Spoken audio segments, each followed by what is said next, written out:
En ampliación de noticias para llevarles toda la información sobre lo que ocurre en nuestro país, hemos tenido nada menos el día de ayer que una baja importantísima en el equipo del señor Martín Vizcarra. Renunció el ministro de Energía y Minas, el señor Liu, porque quedó en evidencia que había sido un asesor importante en materia energética, un consultor de la empresa Odebrecht, así como de otras empresas privadas. Y uno tiene todo el derecho del mundo a trabajar y si es técnico competente, asesorar a quien le parezca, pero los conflictos de intereses, Fernando, Ricardo, creo que ya deberían ser materia más severa de análisis y de sanción. Y sobre todo con qué empresa, ¿no? En general creo que saltar saltar el ámbito público al privado y las puertas giratorias no son una buena práctica, ¿no? Pero más aún, sobre todo en este contexto, no hay duda de la honestidad del ministro, no tendríamos por qué hacerlo, pero siendo Odebrecht la empresa más cuestionada, el megacaso de corrupción que estamos investigando en toda Latinoamérica, en nuestro país, es un terremoto que todavía no termina. Y si has sido tu consultor de esa empresa, tendrías que habérselo comunicado al presidente del Consejo de Ministros, al presidente, porque no ha ocurrido hace 10 años, ha ocurrido hace poquito. Fernando, ahí me gustaría tu opinión, que nos ayudes a reflexionar un poco sobre esto. ¿Tú crees que era difícil saber? El señor Liu tiene una empresa consultora muy conocida, ¿no? CONASAC, él mismo dice que es un medio pequeño, el de los consultores en materia de energía. Sí. Es un servicio profesional que su empresa, la cual el gerente general ha prestado hace 10 años, en materia, según él, de capacitación. Eso es lo que ha dicho. Lo que sea que fuera, él ha recibido dinero de Odebrecht. Y eso significa que ha tomado contacto con ejecutivos que le han pagado. Eso, por lo menos, él lo ha debido poner en su hoja de vida y no escudarse tras un argumento absolutamente deleznable como el hecho de que hayan sido prestaciones hechas hace más de 5 años. Pero además, es inaceptable que se nombre a un ministro que tiene ese pasado, que no lo haya hecho saber él para no hacer pasar al gobierno y al presidente Vizcarra, que le ha tenido confianza, esta situación en donde naturalmente hay un impacto y una pérdida de credibilidad ciudadana. Pero forman parte también de su empresa consultora, por ejemplo, el señor Jocama, que sí ha seguido trabajando para Odebrecht en distintas empresas, es decir, formaba parte de la consultoría del señor Liu, pero en su momento fue gerente de un área determinada de una de las empresas de Odebrecht en el Perú, y luego fue gerente de otra de otra de las empresas vinculadas a Odebrecht, y la hermana del señor Jocama también era la apoderada de la empresa Odebrecht. Bueno, hay muchos cabos no sueltos, sino que conducen directamente a un conocimiento de dónde se estaba metiendo. Vamos a ser bien claros, a Kuczynski, pero Pablo Kuczynski le tocó un congreso que le hostigaba a ministros. Los de Vizcarra se caen solitos. Solitos se van de cara. No hay solitos se van de cara. Sin congreso y no le dura. Y tiene una facilidad para cambiar ministros, una rotación de ministros demasiado alta para un gobierno. Uno cada 22 días se le está yendo, sin congreso. No se le puede decir que en este momento está acosado por ningún tipo de oposición. El abogado Pedro Gamio, ex viceministro de Energía y especialista en gestión pública, que además conoce muy de cerca el sector, está con nosotros y nos va a ayudar a entender cómo funciona esto, porque si bien el mercado es chico, ¿cómo hacemos para que los conflictos de intereses no aparezcan en espacios tan sensibles como la administración de la energía en nuestro país? ¿Cómo está, Pedro? Gracias por ir con nosotros. Muy buenos días. La pregunta es muy clara. El conflicto de interés ya está regulado en el Perú. Lo que se tiene que hacer es cumplir la norma. Si una persona ha prestado servicios a una empresa privada y luego está al otro lado como autoridad, lo mínimo que tiene que hacerse es inhibirse de tomar conocimiento y participar en la resolución de un caso que pertenece a esa empresa. Yo coincido con Fernando en el sentido de que el tema exige la máxima claridad y transparencia. De lo contrario, de ser una falta administrativa, incluso puede derivar en un problema penal. Ahora, ¿qué pasa con el sistema de elección de ministros en el Perú? Tú, Pedro, conoces el ámbito. ¿Es muy difícil imaginar o saber que el señor Liu habría asesorado a empresas como Odebrecht? Sí, es cierto que este es un espacio poco cerrado. No existe mucho conocimiento porque son materias que exigen mayor especialización y son acuerdos privados y existen muy probablemente acuerdos de confidencialidad. Pero el acuerdo de confidencialidad tiene una restricción. Cuando hay exigencias legales que tienen que ver con transparencia, que tienen que ver con normas de orden público como esta, definitivamente se tiene que declarar a quienes se ha servido, y eso inhibe automáticamente de que la persona eventualmente pueda ejercer una función de autoridad, tenga que emitir opinión sobre alguien que antes fue su contratante. Uno de los casos más sensibles en este asunto, nos hemos centrado en Odebrecht, pero creo que hay otro más sensible todavía, Pedro, y es que uno de los clientes habituales del señor Liu era Oscar Hermín. Y, por ejemplo, en el caso que era consultor era prestado asesoría a Oscar Hermín, y en el caso de El Salvador, el ministro de Energía y Minas tenía algo que decir sobre Oscar Hermín. Otra vez, ahí el conflicto de intereses es mayor, porque no estamos hablando de plata, estamos hablando de vidas. ¿Cómo una persona puede, de alguna manera, fiscalizar a un ente que depende de él si lo ha asesorado en otro momento? Claro, allí el tema exige un análisis especial, porque todo es Estado. El problema de fondo sí tiene que ver con fallas graves del Instituto Regulador, es decir, haber reducido el nivel de supervisiones, haber relajado la fiscalización con esto de la declaración jurada automática. Hay elementos suficientes que hacen que me permita comentar la norma que ha salido hace pocas horas. Eso no es reorganización. Reorganización significa tomar medidas de inmediato de manejo de la institución. Lo que se ha hecho es formar una comisión que va a hacer propuestas. De acuerdo, ahorita vamos a entrar a ese detalle, Pedro, pero me gustaría que nos ayudes a comprender por qué hemos tenido tantos días de silencio de Oscar Hermín y no una renuncia inmediata, por ejemplo, de su gerente, que debió haber sido... Intentó más bien una defensa de su responsabilidad. Así es, ahí es cuando se complican las cosas, cuando nadie decide asumir ninguna responsabilidad. Creo que la demora tiene que ver con el hecho de que no se dieron cuenta que con la aprobación de determinados procedimientos operativos estaban subestimando un problema muy grave, que es la informalidad en el mercado de GLP. Entonces, eso ya, sin necesidad de este accidente, por accidentes anteriores, ya el problema venía arrastrándose. El propio informe que Oscar Hermín hizo en el Congreso de la República hace más de 2 años mostraba que el panorama del GLP era preocupante. Bien, ahora lo que tenemos ya es una intervención directa de Oscar Hermín. Se está instalando entre hoy y mañana un comité dedicado a la reorganización de Oscar Hermín, y se ha suspendido 90 días la entrega de licencias, permisos para todo lo que tenga que ver con el transporte del GLP.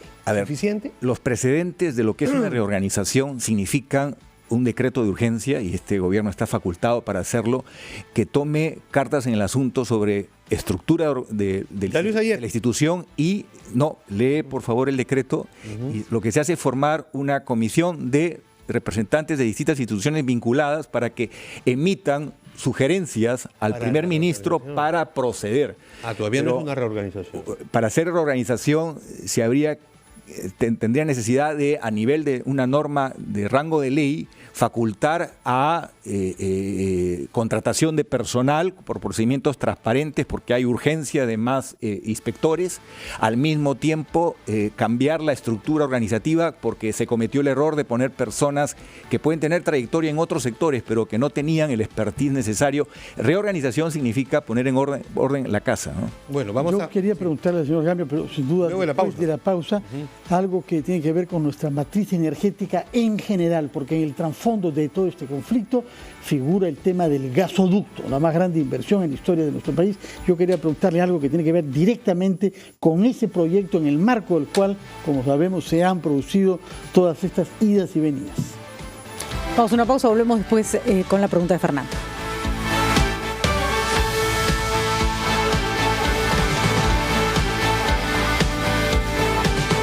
39 minutos de la mañana, y bueno, seguimos conversando con el abogado Pedro Gamio, que ha sido exministro de Energía y especialista en gestión pública, y queremos pedirle una opinión rápida antes de contestar la pregunta que estábamos haciendo sobre la reorganización de Oscar Hermín, sobre lo que hemos escuchado de la procuradora Ampuero y sobre qué podemos, y sobre dónde habría estado el problema, Pedro, a tu criterio, después de que tú has formado parte además de ese sector de la administración pública, para haber terminado donde terminamos. Son 2 temas, si me permites. El primero, dudo que si no hubiera estado el señor Vela con su equipo, se hubiera llegado tan lejos en este caso. En pocas palabras, hay errores, que son de conjunto del Estado, no necesariamente la Fiscalía, pero el balance definitivamente es positivo en términos de que el país ha ido conociendo hechos graves de corrupción. Eso es un primer punto. Eso no es innegable, pero... Un segundo punto importante.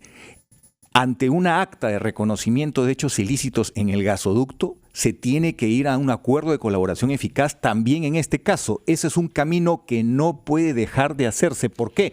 Porque hay el reconocimiento de Graña y Montero de pagos ilícitos, hay el reconocimiento de la propia Odebrecht y encima, en paralelo, hay un proceso fiscal contra el presidente del comité de adjudicación del mismo concurso. Hay suficientes datos que lleven indicios. Evidentemente, solo el juez puede declarar a una persona culpable. De acuerdo. Y esa es la labor que le corresponde a Fiscalía y en su investigación. ¿Qué le hubiera correspondido al Ejecutivo? Porque ellos son los que tienen el contrato. Aquí viene el tema del error que hay que corregir. No se puede manejar estos temas por cuerda separada. Aquí ha habido un acto de corrupción y ese acto de corrupción afecta la concesión. Es por la lógica. ¿Qué pasa si no es solamente el incumplimiento financiero? Aquí ha habido pagos ilícitos. Por lo tanto, hay que ampliar el expediente administrativo e incluir el tema de corrupción y supeditarlo a lo que el proceso penal determine y ir a un acuerdo de colaboración eficaz que haga que cualquier demanda arbitral quede de lado, porque dentro del acuerdo de colaboración eficaz se establece que no se puede demandar al Estado peruano y más bien ir por esa hoja de ruta, porque lo que prima, lo principal acá con Graña y Montero es el hecho penal. El Graña y Montero es el caso perfecto de que se podía hacer. En el mismo caso, es la misma obra, en el gasoducto del sur. Con la diferencia de que Graña tenía sus activos principalmente en el Perú, y acá se trata de unos delincuentes internacionales que han presentado, por ejemplo, demanda contra el Perú a partir de una filial. Pero les hemos regalado Fernando, 1.24 millones. No debes dejar de tener presente que, no obstante lo que estás diciendo, todavía hay activos importantes de esta empresa en el Perú. Nos explicaba, Los Pedro... tubos, por ejemplo, que colocaron el gasoducto. Es que eso es lo que reclama. Odebrecht está reclamando sus tubos. Ellos dijeron, nosotros pusimos unos tubos y el que venga lo va a utilizar. ¿Qué ha hecho el Estado peruano con esos tubos durante esos 3 años? Porque no relicitó la obra, no la volvió a hacer. Ahí hay un tema importante. Si seguimos el expediente de solamente incumplimiento del financiamiento, el camino que se ha seguido era el indicado, pero cuando se ha sabido de hechos penales ya cambia la historia y ya debe intervenir el sistema. Además, en esa obra. Así es, debe intervenir el sistema penal en el sentido de por qué el Estado peruano tiene que pagar $50 millones anuales por mantener ductos que no son del Estado. Esos ductos tienen que estar bajo una administración con amparo judicial para que eventualmente sean vendidos, pero con amparo judicial, y la cuenta del mantenimiento de esos ductos la pague Odebrecht, no el Estado peruano. Que está pagando $50 millones anuales por darle vueltecitas a los tubos para que no se aplasten. Entonces, Pedro, debió relicitar la obra, no hubiera sido un absurdo, simplemente lo que se ganara por la relicitación de la obra o por el nuevo postor debió haberse embargado por el Estado peruano. Pero ahí también hay un tema de fondo. Por favor. Hay que hacer una revisión, una reingeniería del proyecto. Se justifican los 200 primeros kilómetros en zona de selva porque no hay otro ducto que nos dé seguridad energética. Dependemos solo de un ducto. Ahí hay un tema de importancia país. Pero el resto, que es la mayor parte de la ruta, hay razones suficientes que muestran que otras soluciones son más económicas. Por ejemplo, para abastecer el nodo energético del sur que demanda gas para generación eléctrica, bastaría con extender un gasoducto de 20 pulgadas subutilizado en Ica y sería una solución mucho más económica que hacer esta obra monumental. A propósito de eso, Pedro Gamio, la pregunta que había planteado antes, y estamos hablando sobre cosas graves que tienen que ver con el régimen general de energía en el Perú, lo de El Salvador y ahora estos casos de corrupción. En ambos casos estamos ante una política que ha priorizado el gas licuado de petróleo, que es más peligroso y que parcialmente importamos en detrimento del gas natural que podemos explotar mejor. De ahí el proyecto Gasoducto del Sur, que sin embargo tuvo detractores desde el primer momento. Y usted lo sabe bien porque esto comenzó con Alan García el año 8, cuando creo que usted era todavía viceministro. Pero ayer hemos escuchado a la ex ministra de Minas, Rosa María Ortiz, sugerir que es una posibilidad que aquí haya un lobby de la electricidad hostil desde el primer momento al gasoducto del sur. ¿Usted ve eso como algo verosímil? A ver, el tema tiene que ser revisado a fondo. Eso significa el gasoducto del sur con 34 pulgadas de dimensión.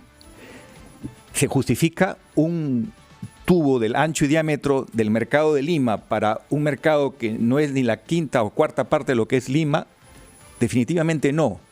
Hay un problema serio de demanda del recurso que se va a transportar hasta esta zona. Es una inversión privada esa. Es que no es exacto eso de que es una inversión privada, porque si bien es una inversión privada, quien paga la tarifa son todos los ciudadanos a través del recibo de luz. Así fue con el gasoducto central.